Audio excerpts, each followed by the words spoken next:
Yo, what up, guys? What up? What up? Another day. Again, on a bit later than what I was hoping for. Wasn't trying to get on this late, but man, just got kind of sidetracked.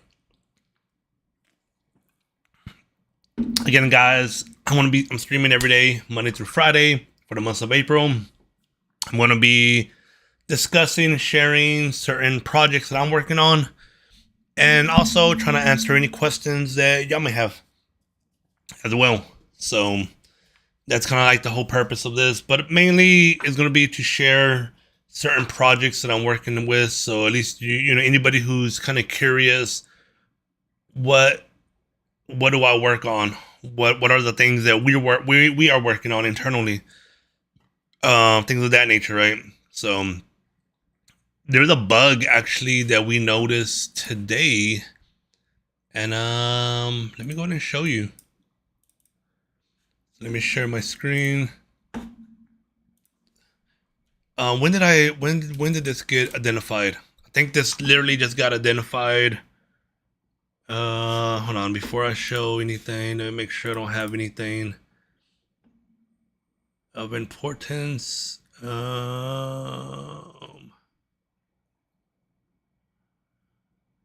Okay, should be fine. So this is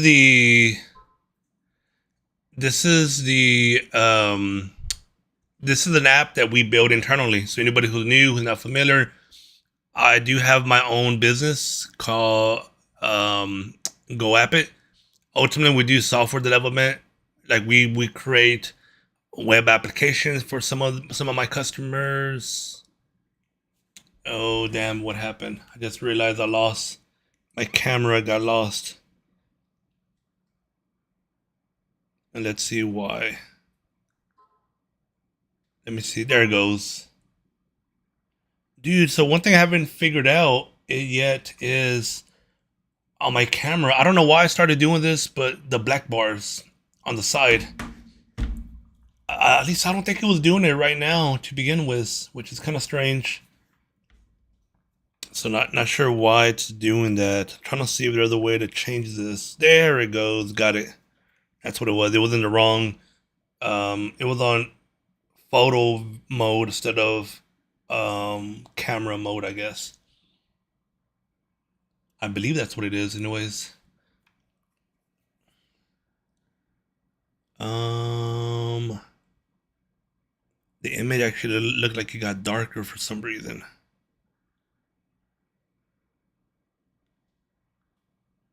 Trying to see if there's any ISO changes that I need to.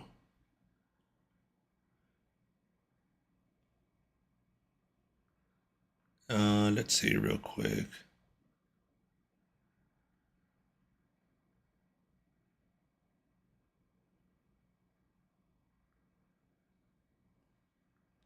Oops.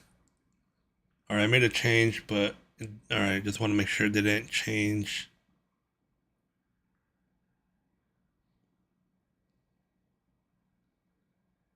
Yeah, I don't know. I don't know if it's my ISO settings or what, but it looks,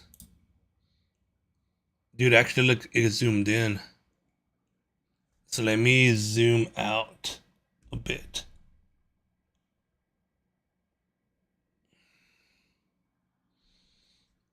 And then also it looks dark for some reason. Let me see if I give it more lighting, if that fixes it. Which, not too much. All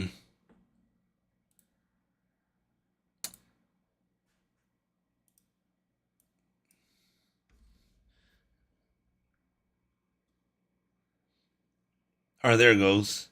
Without, nope, it has the black bars. I don't know why, man. I don't know what the hell. I guess I'll fix it later. But I'm getting better lighting. That's fine. I'll play around with it later. It is what it is. Yeah, I'll play around with it later. So either way, one of the things I noticed, we did an update. Was it maybe a week and a half ago? And we did some unit testing, and we tested specifically for password, which is why I think it worked properly. And I swear I thought that was part of the list of unit testing. I need to go back to see. I don't know if it just got dropped, it just got missed or what. But either way, the issue is, kind of show you as an example, if I were to upload a file,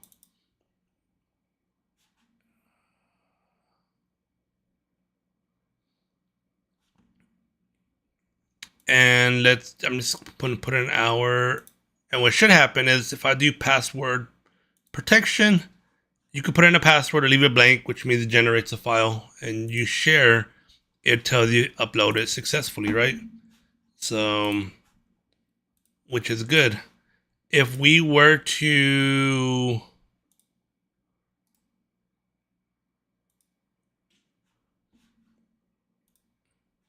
if I were to upload another file, right? But this time, I'm gonna do, let me just do passcode, right? Or public, doesn't matter. This error happens to both of these. But do passcode, which means it generates a passcode for you. And I hit share. It does upload, but it doesn't do anything.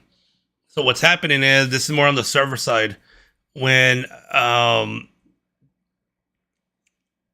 whenever we save the password into the database, it is getting encrypted, and then it gets saved into the database. And obviously, in order to decrypt the password, there is a key that I have configured on the server, and that key is what's pretty much what needs to be applied in order to decrypt it. Well, we have an HTML template which ultimately renders, the data. See how we have a share email section here, right? So if you could type in an email, and you could, like, if I were to email it to myself, contact iamblue.net, you could put in how many emails you want. If you send an email through the web application, it will populate the passcode or the password and providing the body of the email. So whoever receives the email could download the file, because that file requires the passcode or password. So the problem is, even though whenever there is not a password to decrypt, and again, it needs to decrypt it whenever it populates it into the email template. But it's because in this case, it's a password share status, there is no password to decrypt. But the code was trying to decrypt something that doesn't exist, right? It's a null value. There is no password. So ultimately, that's causing it to pretty much error out on the server side. And then I never receive a response back. So since I never get a response back, a JSON response back, I never get the message saying, file uploaded successfully or none of that. And that's why it just kind of gets stuck here. Now it does upload. Keep in mind, the upload process works. So we look at this file, if I hit refresh, we do see the file here. So it does upload. It just doesn't prompt the user back. This is, again, this was part of the release that we did, an update release we did maybe a week and a half ago or so. We did do some unit testing. But again, now that I'm thinking back, I think the unit testing, because somebody on my team did the unit testing, they must have only tested password uploading password files, not testing the public and passcode ones. They should have, but obviously they didn't, because they would have got the error that I got. So yeah, man, this is an issue that I need to log and try to fix ASAP, because that's kind of a big issue, right? It's kind of people. One of my clients actually uses this platform to share files with us. We process a lot of their files, so we receive a lot of pharmacy data from their pharmacy that they deal with. As an example, Walgreens, HEB, 15RX. I'm just naming a few, right? But some are retail, some are mail order pharmacies. So some of them maybe you're not familiar with, but others you are, like Walgreens as an example. So we receive a lot of that data, and ultimately we process it, right? We have to cleanse it. We applied some preprocessor rules to them. because the data comes in different styles, maybe like a new script versus a refill script. Some pharmacies actually put the word new and refill. Others use 0 and 1 to identify. 0 is new, 1 is refill. So there are different styles. Ultimately, we have preprocessors to normalize a lot of the data. A lot of that gets processed, loaded to a database. And then ultimately, once we do all of that, we have these reports that we generate for the client. These views, but the views ultimately feed these reports, Excel reports, and then we refresh the data once a week, and then we hand it off to them.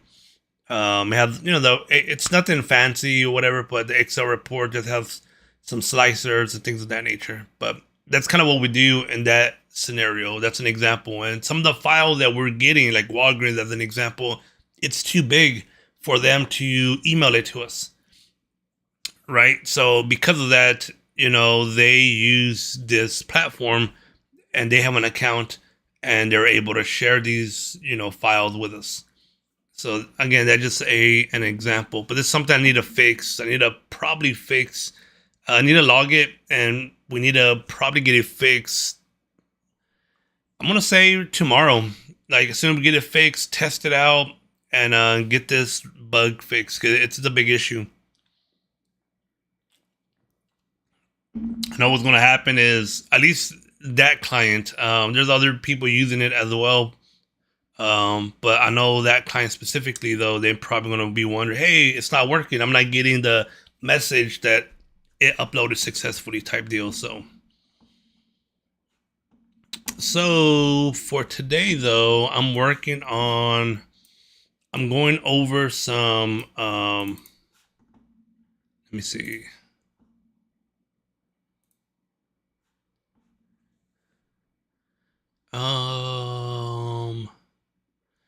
So I'm going to be going over today. I made some changes to the one project. We're about to be done. We're like really, really close to be done. The script works. We're processing the files every night. So what it is one of my clients, they email me. When I say they, their system emails me a zip file at midnight. We'll have a Power Automate, flow that it's looking for that sender and that specific subject. So ultimately, when I get that email, it would end up downloading, like getting the attachment from the email, which is a zip file. Then it uploads it to an FTP site. The FTP site is my FTP site that we have set up in one of our servers that we do a lot of integration projects with. So what it does when it logs into that server, it saves a zip file in one of the folders. As it saves it on that server, I use a tool it's called Visual Crones. So that Visual Crones tool is an automation tool. So that tool, you could build triggers, right? It's an automation tool. Think of it somewhat similar to, again, somewhat like a Power Automate, type tool, but because it's an application that runs on the actual server itself. Yo, what up, Breaker Boy? What up, man? What up? How you doing, man? How's your day going? So it's an application that runs. So as the file gets dropped in to the FTP site, it's able to read that there's a new file in that directory. So the trigger starts, and the trigger starts the job, right? So when the job starts, then that's when it starts doing step 1, step 2, step 3, right? Step 1 being unzip the file, and which is a CSV file. And then step 2 is I think we're truncating a database table, like a staging database table. And then to step 3 is go ahead and load that CSV file and upload it to that staging table. Step 4 is run some procedure in the database. Then step 5 is run this Python script, which is ultimately what it's doing is calling the database view, gathering that data, and then it based on like two fields, it's generating multiple emails, right? Based on those combinations. So, and then ultimately it generates email files. It puts in some data in the body of the email. And then also attaches the Excel attachments to the email, then sends it out. It gets it sent out to a specific user. So that's the whole process. Like that project that I just mentioned, there's a lot of steps going on, obviously, right? And you could tell we're not using just one tool either. Using Power Automate to get the zip file. We're saving it to FTP. I'm using a tool again that's called Visual Crohn's. Awesome tool. I do like it a lot. It's very powerful. It does a lot of stuff to automate certain processes that cause database procedures, loads data to the database, things of that nature. And then ultimately call the Python script and sends everything out. Good, man. Just chilling. Came back from the doctor. I guess, are you off today, man? Is today your off day? No work today, or are you going to work later?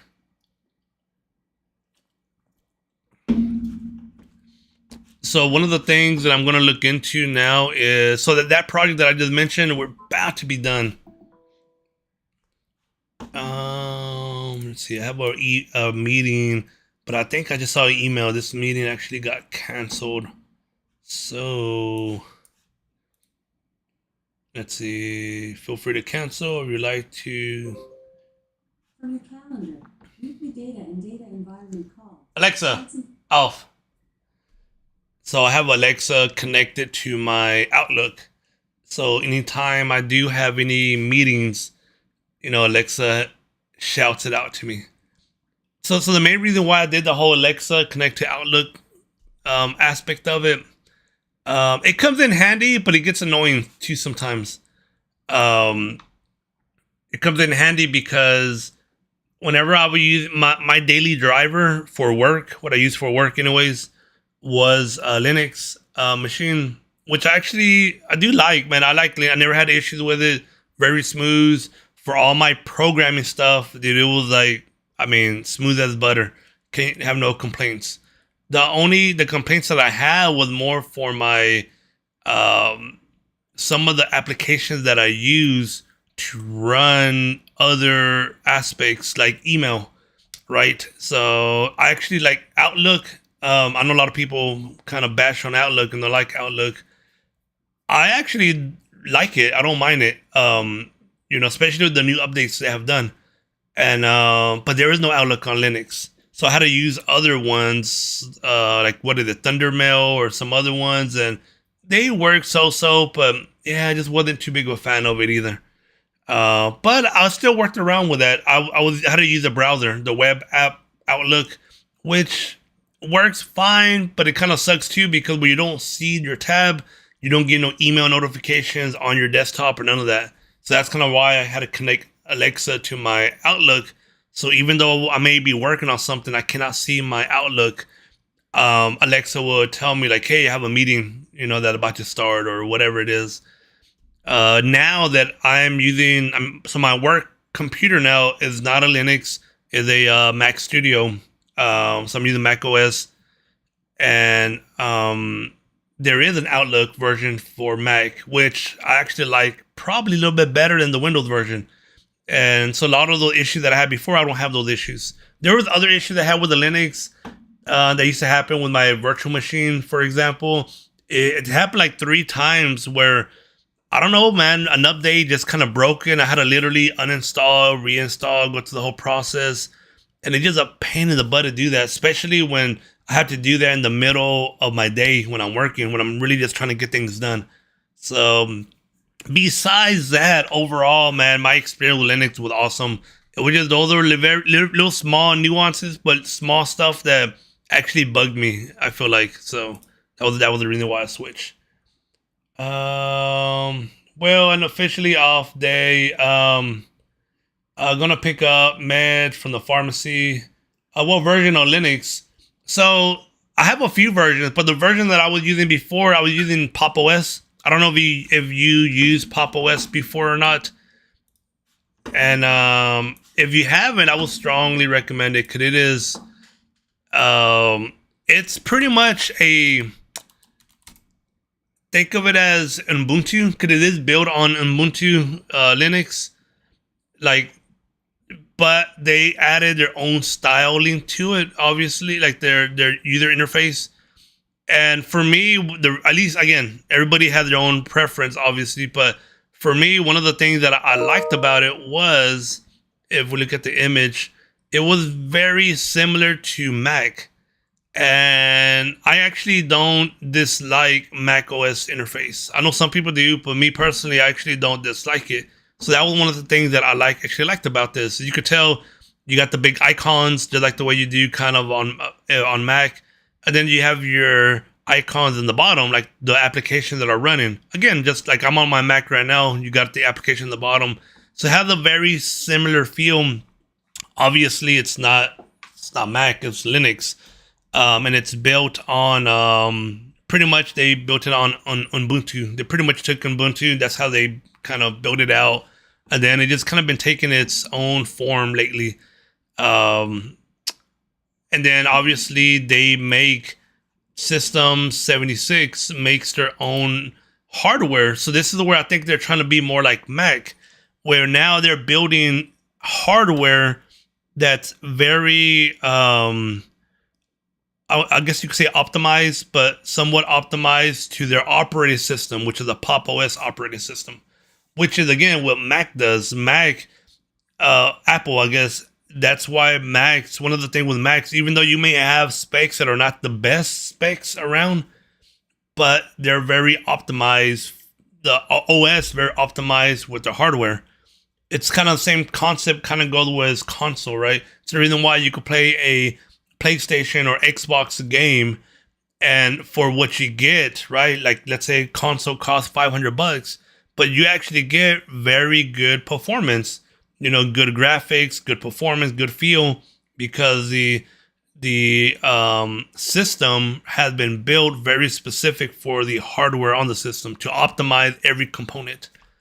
So you get, that's kind of where, like for me, I don't really play console just because I play on computer. But without a doubt, if you want to get best bang for your buck for gaming, it's going to be console, man, because it's very optimized. And that's kind of where Mac comes in place, and that's where Pop! OS is trying to, I feel, mimic and do something very similar to that as well.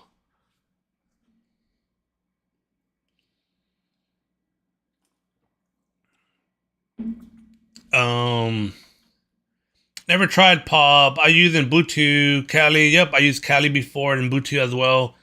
And if ever wanted to play games, I use, okay. So you could play games as well, like even with Ubuntu and Pop! OS, right? You have Steam. Where did I see it?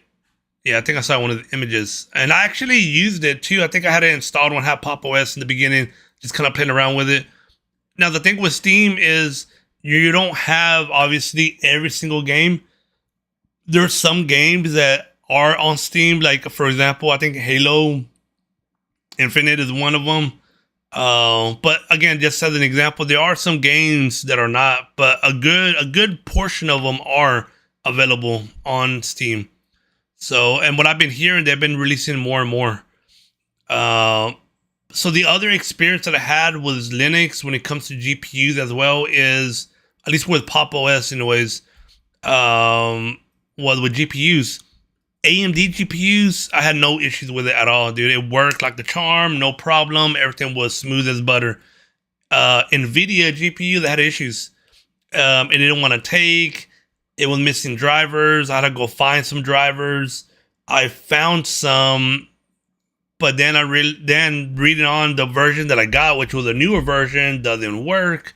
So I had to go and try to find an older version. So those are some of the little nuances, obviously, you would have to deal with Linux in certain cases, right? But I mean, it's kind of like, I think what was some like not Pop, System 76 is doing. They're trying to do what Mac is doing, where finding hardware, like specific hardware, like it was Mac for years. They use AMD GPUs. Even if you get like an external eGPU case to connect it to like Thunderbolt to your Mac, you could only put in that case in the AMD GPU. because that's where their system had been configured for AMD only, not configured for all GPUs. And same thing with, I think was, I don't know. I don't know if this is a Pop OS issue or a Linux issue. I'm assuming it's more Pop OS, but I think their operating system had been more designed for AMD GPUs, which is why when I put an AMD GPU, I had no problem. Everything just worked out of the box. Drivers were up to date. All of that was fine. It was just the NVIDIA GPU that I tried using that did not work, and I had all kinds of issues with. And ultimately, I had to revert back to AMD, which is fine. It wasn't a big issue, but in my case, I just happen to have two. Not everybody has to, which means if you invest and buy an NVIDIA GPU, you're kind of stuck. Like, dude, nobody wants to go buy another GPU just because the operating system, you're having issues with it. So, so let's see. So one of the things that I'm actually working on. I'm gonna start working on. I started working on, but I'm gonna go back to it and start working on it some more. Is I'm working on this integration project where I'm receiving the XML files. So I have a web service set up. This other system, they're dropping XML files to my web service. So as files come in, and in this case, there happen to be invoice XML transmissions. As they're dropping in XML files, I have a process where I'm extracting that data from the XML, then I'm actually loading it to a database. Once it gets loaded to the database, there is some pre-processing done. We have a procedure, and it's doing some updates based on the client rules. So for this client, they have specific rules, so we apply those rules and we get things updated or things of that nature, right? Like there are some values that we don't get from the invoice XML file, but we need to provide it on the XML file that we generate to send over to the client. So because of that, there's some procedures, doing some cross-referencing, getting these other external values, and so forth. Either way, once that process is done, the procedure is finished, we have a step where the next thing is we're going to generate an XML file. So the client that we're integrating with, they actually sent me an email this morning saying they updated the schema. Let me find that email now. Here it goes. They updated the schema, and what did they do? They added a new... So under the header section, they added a new field called country origin. And I think we have a field for that in the database. I need to check, but I think we do have one, which is good if we do. But ultimately, yeah, I need to get that added to the header section. And I'm actually, I think I'm good with that too. The one thing I need to test out is I believe they said let me make sure that's what they said. Let's see. Okay, yeah, so the endpoint they provided should be working now. Let me know if you have any problem posting to the URL.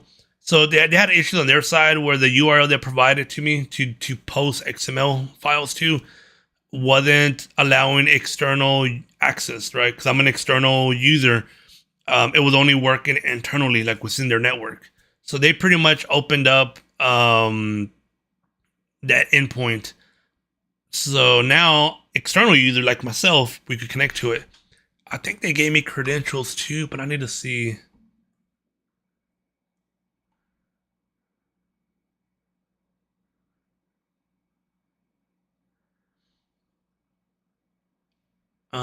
And they also have I need to check this out too. Let me see if I have access to this. Nope, I do not. All right, so that's kind of what I thought. Message resource not found. All right, so I'm gonna open up. Let me open up Postman. So I use Postman to do like API testing, to call URLs. Anytime I'm doing any kind of testing, right? Whether it be API testing that I'm doing for my stuff or external, it's what I use. So anybody who's not familiar with Postman, if you're gonna be dealing with APIs, right? You're gonna be dealing with RESTful APIs. You're gonna be transmitting data over through an API. Postman is one of those tools that becomes very, very handy where you can test it out. You get error, you get messages back. You'll see how your body is packaged in this bottom console area, and then ultimately you'll be able to, when you get responses back, you'll see what kind of responses are you getting back. Like, are you getting back a JSON object? You're getting back XML?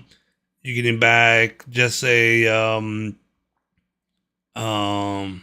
HTML response, whatever it is, and then ultimately you can analyze and kind of review those attributes, those what that is.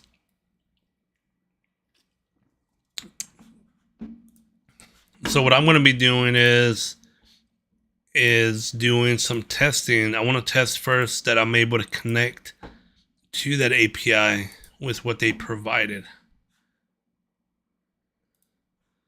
And this would be a post.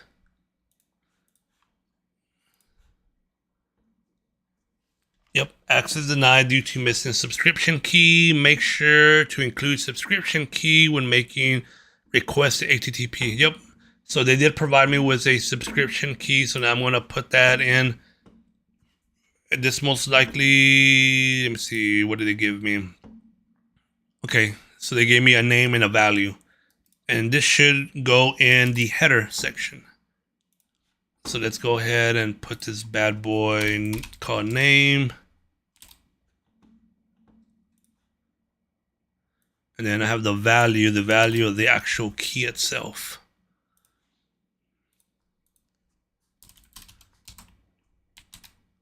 And now let's try again. Hold on.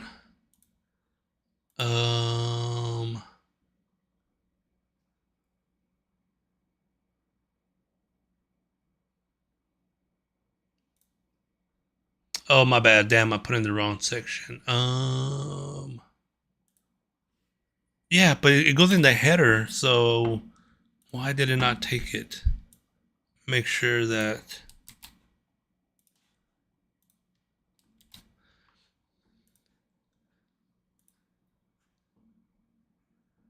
So let's see.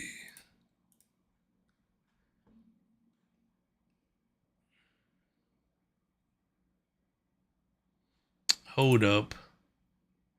Oh, that is, I got her header wrong. That's why. Damn it.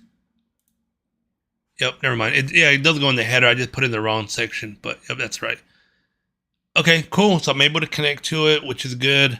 I did get a response back that says SOAP env client, invalid URL pass. Pass should end with either of these values.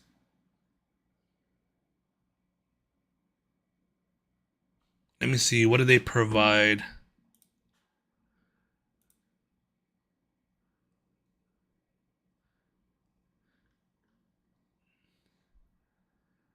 Let me make sure I copied the right one.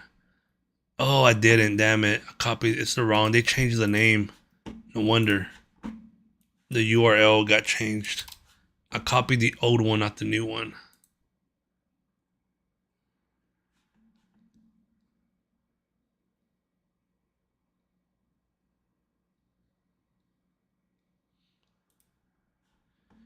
Please change the API gateway endpoint, which I did. Let me know any problem posting. So I need to put something in the body to post.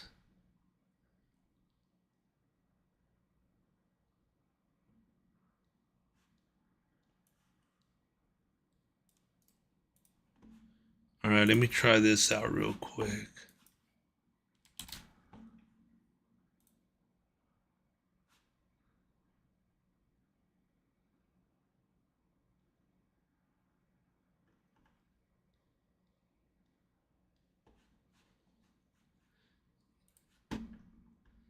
All right.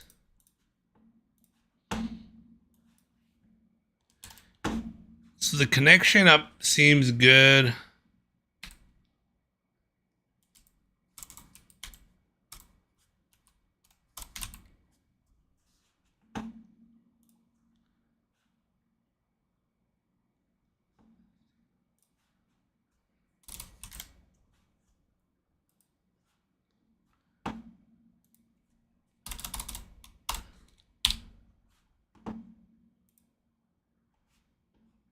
Integration, broker response, status code 20. Integration gateway failed while processing message, which makes sense because I didn't provide a message. So the message was empty. Okay. So I think what I need to do now is let me go ahead and add that change that they wanted. I think I could share my screen maybe. So let me see first though. So normally we use a tool called MapForce.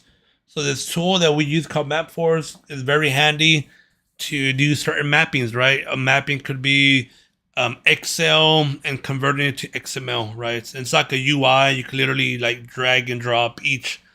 Let me just show you real quick. So, and we use this for a good amount of our projects. All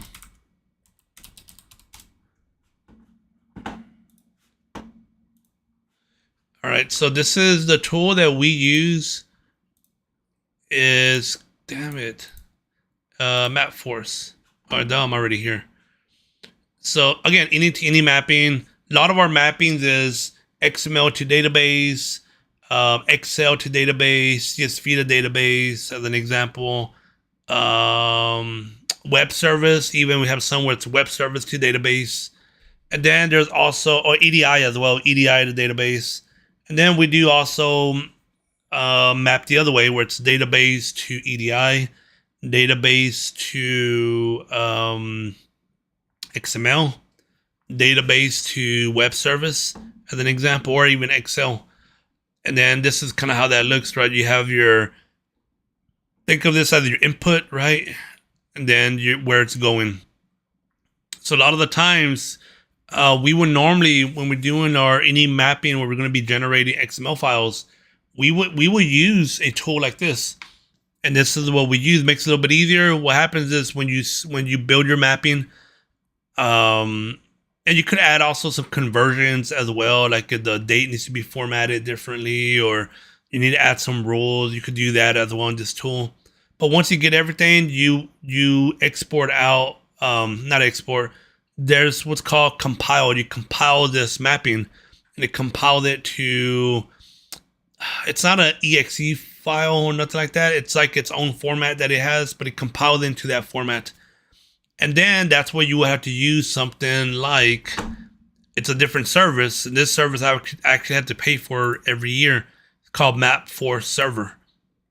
What this allows to do is all of those compiled mappings that we have, we can now pass those files over to this server process.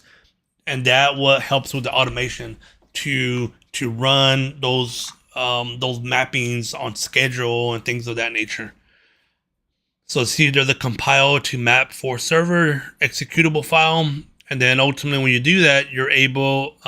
We use the command line to call the MapForce server.exe file, and then we got to pass in an argument, and the argument could be a mapping, right? And ultimately that runs these jobs when we run them on schedule. Now, that's normally what we do.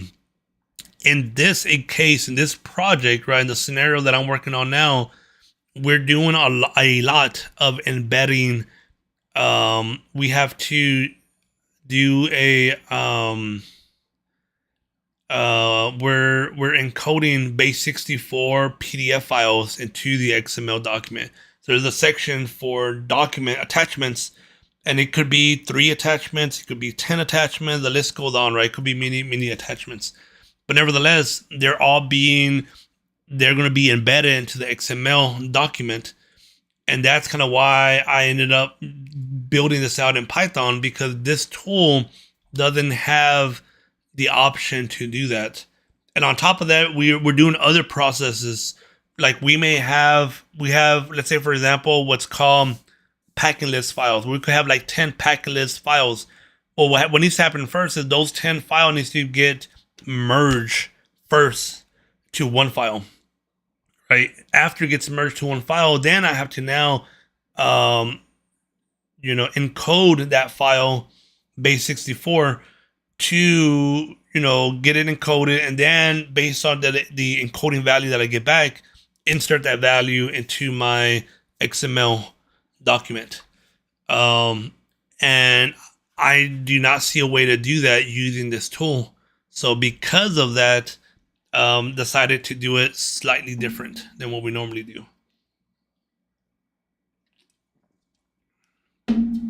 So now let's go back. Hold on, before I go back.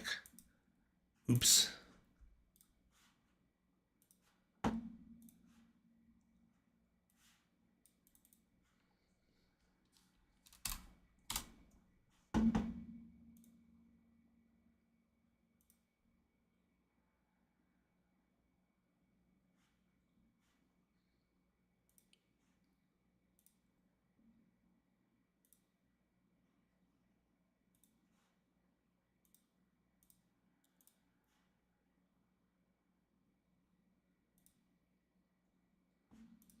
Okay, so what I want to do now, since I tested my API, I tested the URL endpoint they provided. I put in my subscription key. So far, I think I'm good. I'm good on that. Now I need to regenerate a new XML. So the XML that I'm generating also it's a SOAP. It needs to be packed into a SOAP envelope. That's a whole different. I'm not sure. So when you're dealing with normal, just traditional RESTful API communication, what it is, you have an XML document. It could be a very basic traditional XML document. When you're communicating, again, still through through the API to SOAP. SOAP is very similar to REST, where you post your data, you put it in the body, and you post it, and it gets sent over to the same protocol, right? HTTP. All of that's the same, SOAP and REST. The difference is the actual data set itself. On a SOAP, you have to package it into what's called a SOAP envelope, right? And what that means is, think of it as like a normal, traditional, old school. You have an envelope, and you put in your letter in there. But this envelope contains a header piece, contains a body piece.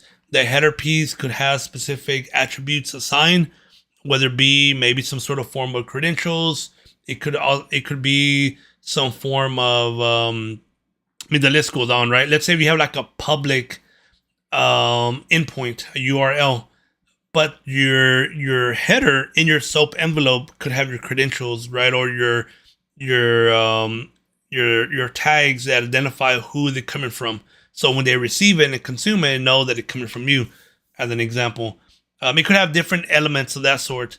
And then also the body is what actually is the body of the actual XML. So again, very similar, but slightly different. So if you're not familiar with it, that's kind of what it is. But I have to package it in that. So let me go ahead and open up the project that I have. Let's see.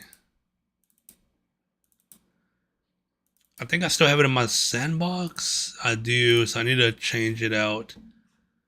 I do have it in my sandbox just because I was doing a lot of testing. Do I have anything in here that I shouldn't be showing? I do, and I need to move that out. Damn it, I need to move some of this stuff out to... So it is dev, it's pointing to dev. Let me minimize it for now. I need to move it out and put it in my .env file, which again, I've still been testing a lot of this out. Normally when I'm testing, it's a bit messy. It's not pretty by all means, because again, I'm testing out, playing around with it. But ultimately, I'll share my screen. Just want to make sure I don't have anything else that I shouldn't be sharing.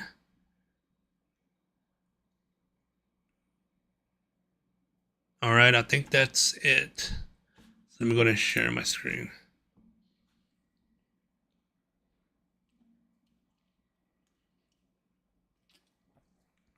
Okay, so pretty much these are some of the packages that I'm using, right? PY, PDF too. The reason why I'm using this is because I am doing a merge. There's a process where I'm merging PDF documents, right? It could be 10 down to 1 or etc.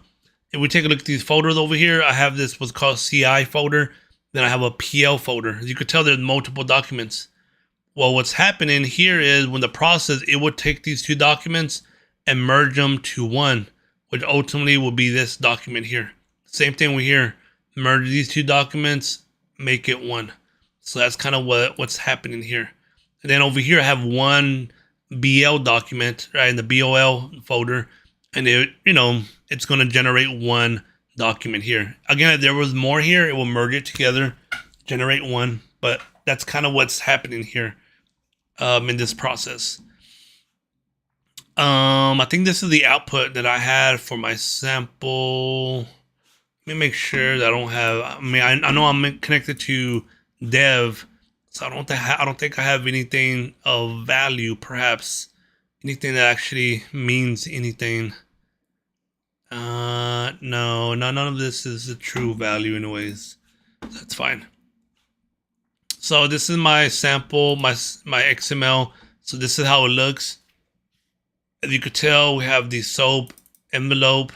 We got the header. We have the body. Then this is our main tag. And then we have our header section here. This header section is what they wanted me to add to it. So let me see what the email says. They wanted me to add something to it.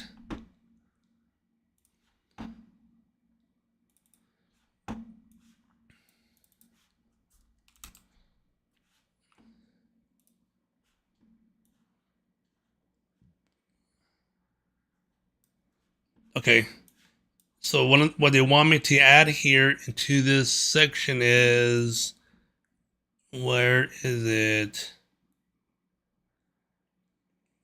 Dude, I don't even see it.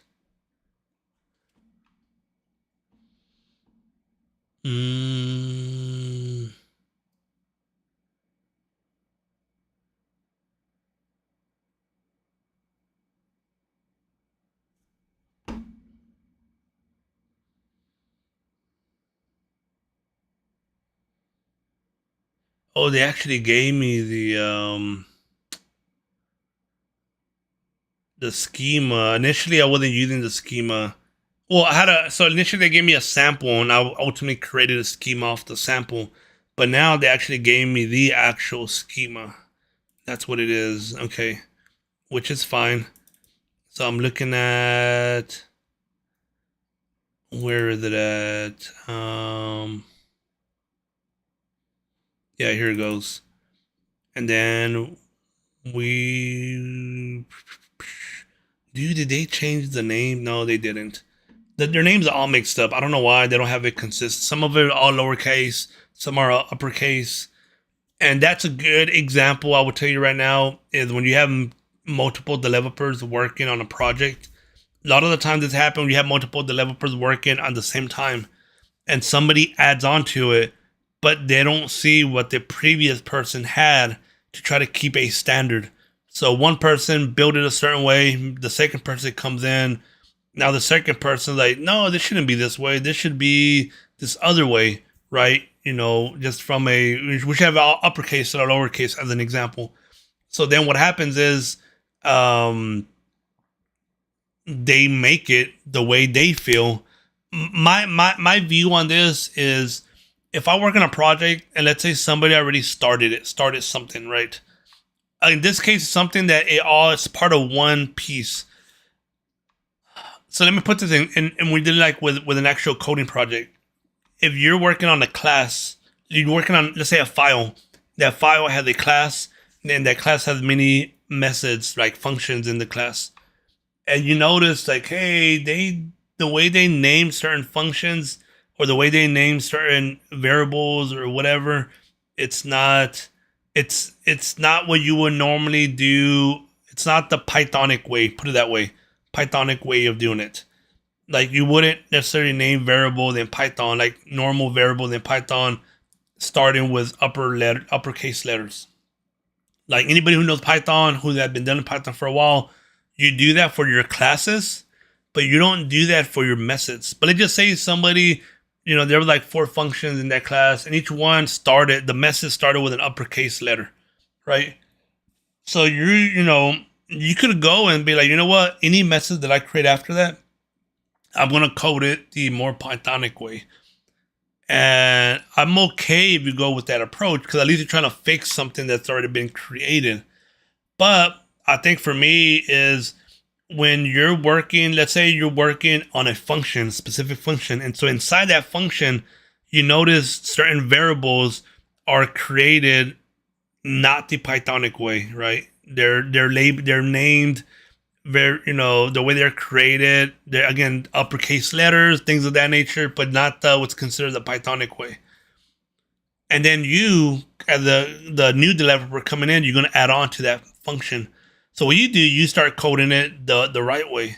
The problem is with that approach is even though it sounds well technically, but the problem I have with that is now anytime somebody calls that function, you're expecting that all the message, all the variables in there, if you're calling anything that's being returned back, as an example, or anything that's being utilized, I would expect that they're all going to be the same structure, but they're not. You're going to have mix. Some start with capital letters, some do not. If you're going to do it the Pythonic way, I would say just go back and make sure and fix whatever else they did for that method only, not the whole file, but for that method only. If it's too complicated where, damn, if I do that, it may break other processes and things of that nature, then I would say don't do it that way. Add on yours and make yours match whatever the structure, the format that had been applied thus far, and just keep it consistent, right? Instead of, I totally understand. We're like, no, I want to fix it. Get it. But it's like, dude, I mean, I don't know. That's kind of what happened here. If we look at the schema, and I could show this. No, I can't show it. Because let me copy it. I probably could copy it. Yeah. And everything's on here. None of it's is sensitive data of any sort.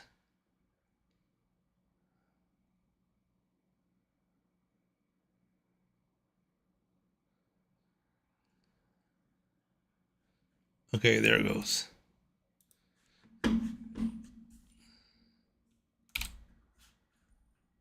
So let's see.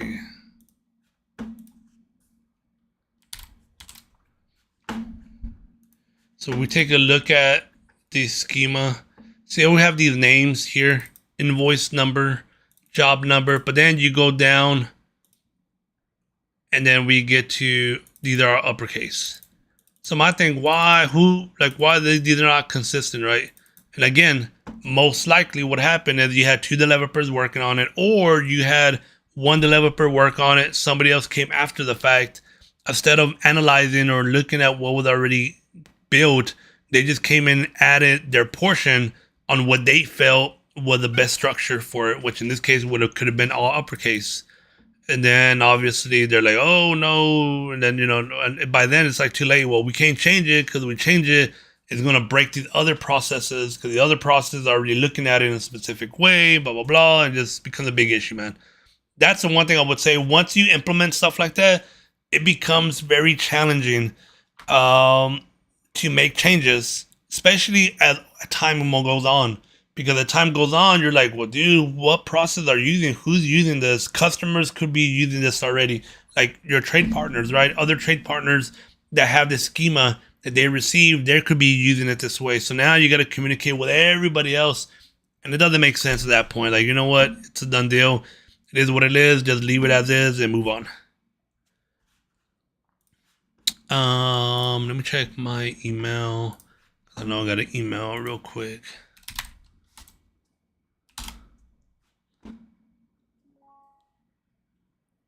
All right. What time is it? 2:38.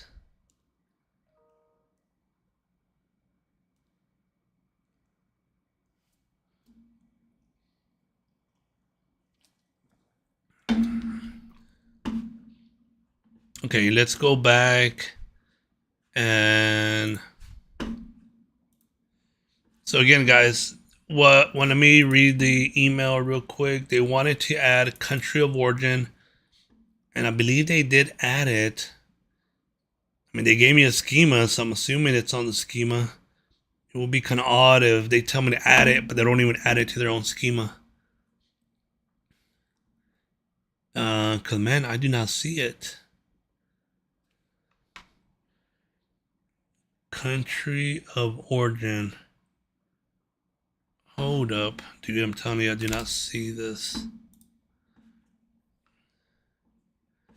Let me make sure that's what they wanted.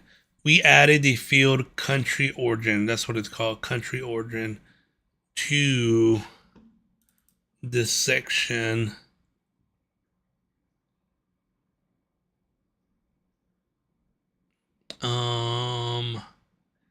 Country origin, country origin. I mean, let me just do a search.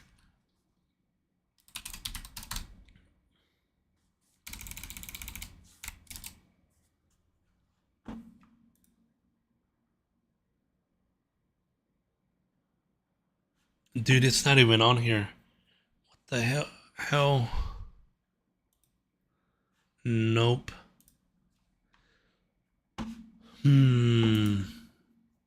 We added the field.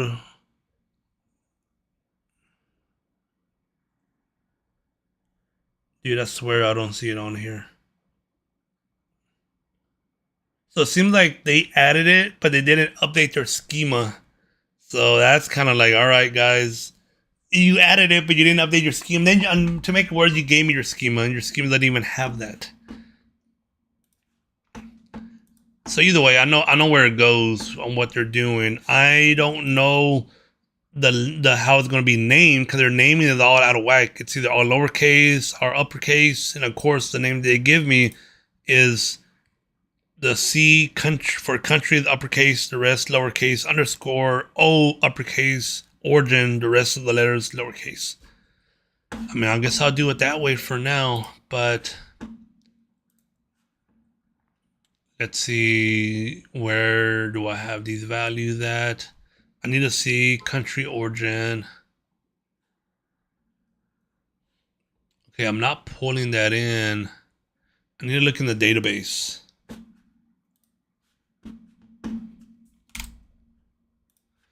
So let me connect to the database. Again, this is dev. Oops, wrong database. We have a few devs. We have like 2 devs maybe. A SQL Server dev and a Postgres dev. This is on the SQL Server dev. And this would be under invoice trans.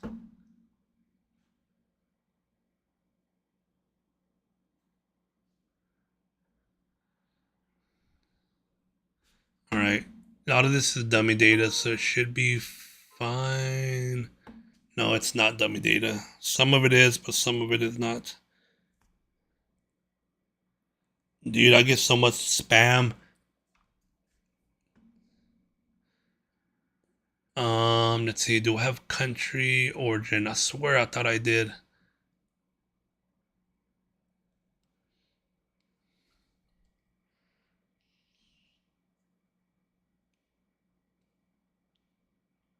I gotta sneeze. Damn it, I don't think I do.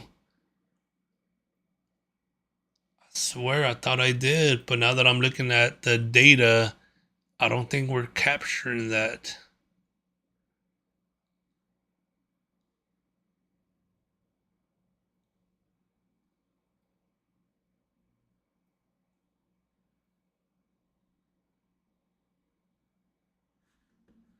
Let me make sure we don't have it in this other table. Nope, it's not over here. Pretty sure it's not going to be in here. Invoice orders, nope.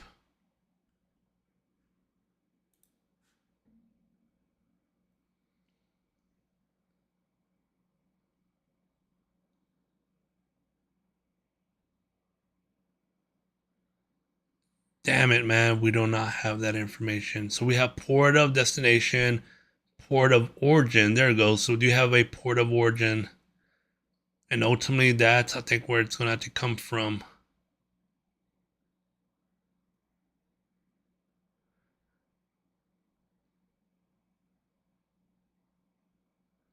All right. I'm going to have, I need to create a task. I'm going to have somebody on my team do this.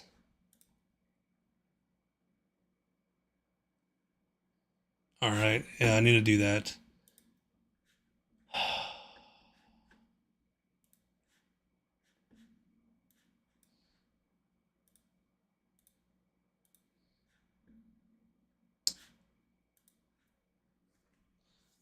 All right, man. I think I'm gonna call it. How long I've been on for an hour. So again, normally it's just supposed to be an hour.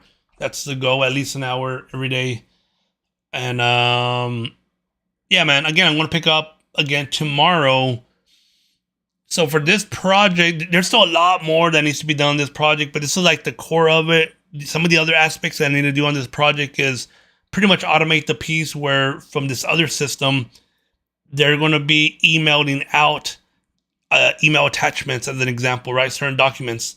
So as it gets emailed out of that other system, I'm gonna have to create some sort of process. I was thinking Power Automate process to get the attachments and save them to FTP sites, but I don't think that's gonna work. I think what I'm gonna have to do is probably just build a Python script where it's gonna be connecting to my Office 365 Exchange, Microsoft Exchange, and it's going to find these specific emails by subject, and then it's going to grab the attachment, and then it's going to have to save these attachments into specific folders, right? So you have to have logic to kind of determine these type of attachments, save them in this folder, these other ones save in this other folder, and so forth. And then once it's able to do that, and then that's why I have logic where the code that I'm working on now, it'll run, it'll merge the PDF documents, it will generate the XML document, and then it will also encode these PDF documents, base 64, and then take that value and add it to the XML. So again, there's a lot going on. So again, if you're interested on how some of those pieces work, I'll be discussing it in these videos and my live streams as I work on it. And obviously, you have questions, man. Feel free to ask me questions of how do you do that, or why are you doing this, and so forth, right? So again, guys, man, like always, appreciate it, man. Thanks for joining the stream. We'll continue this on tomorrow because this project that I'm working on is going to take a while. There's still a lot of moving pieces, and I do that. I'm working on multiple stuff right now, but this is one that I'm working on right now. So I'll be sharing this more and more throughout the live stream. Again, guys, appreciate it. Y'all take care, and see y'all next time. Peace.